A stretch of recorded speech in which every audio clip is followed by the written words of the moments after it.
is not following Islam? Are you joking? I'm saying not Pakistan, we have 90% Muslim. Muslim means follow Islam. But Muslim, what Muslim? What Muslim?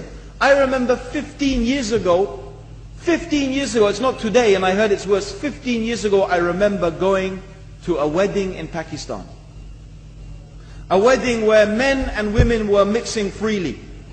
Where the bride was dancing on the stage with all the male members of the family dancing on the stage.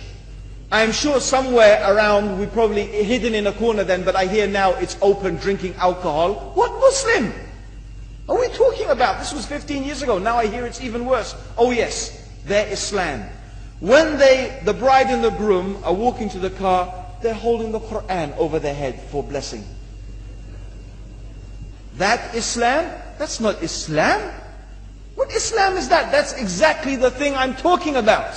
That's why the Muslims are in such a mess. Because of this nonsense, this hypocrisy, actually they are insulting the Quran by doing that. Amongst all of this haram, they think that the Quran, holding it over their head, is going to bless them because they're holding it. What is that? Where did they get this from? So I don't know what we're talking about. In fact, this is the problem. You see, the Muslim world itself is so far from Islam. So many you find here in India.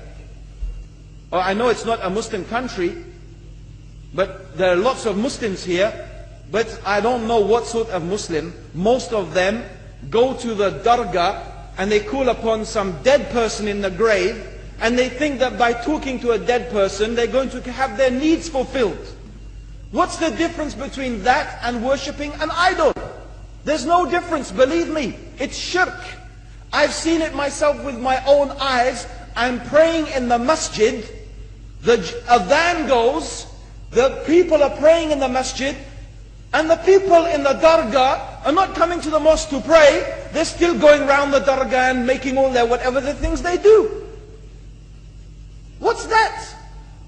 That's not Islam.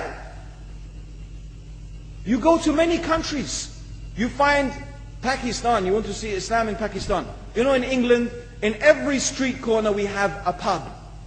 You know what's a pub? You know what's a pub? Like a bar, you know, a place where you sit and drink alcohol. Yeah? Yes? In Pakistan, believe me, they have something worse than that. Yes, worse. On every street they have a picture of a palm. Everywhere you see it, hanging from the windows. They have the picture of a palm. What's that advertising? Something worse than drinking alcohol. An invitation to disbelieve in Allah. That they're going to read your hand and tell your fortune. Shirk. It's shirk. Whoever believes, the Prophet said, sallallahu alaihi wasallam, whoever visits a fortune teller out of curiosity, Allah will not accept their prayers for 40 days. Whoever believes in the fortune teller has disbelieved in Allah and His Messenger. That includes, by the way, horoscopes. Yet and you see in Pakistan a picture everywhere of a hand. Worse than a pub. Worse than a pub. It is better to drink alcohol than make shirk with Allah. Yes. So this is the Muslim countries. You will not find one except they are not doing magic and shirk and kufr, or except maybe one or two you will find. So this is the state of the Muslims. So no wonder we're in the confusion and the chaos. So these are not good examples. And this is really, in fact, the very reason that I'm saying why we are in such a big mess.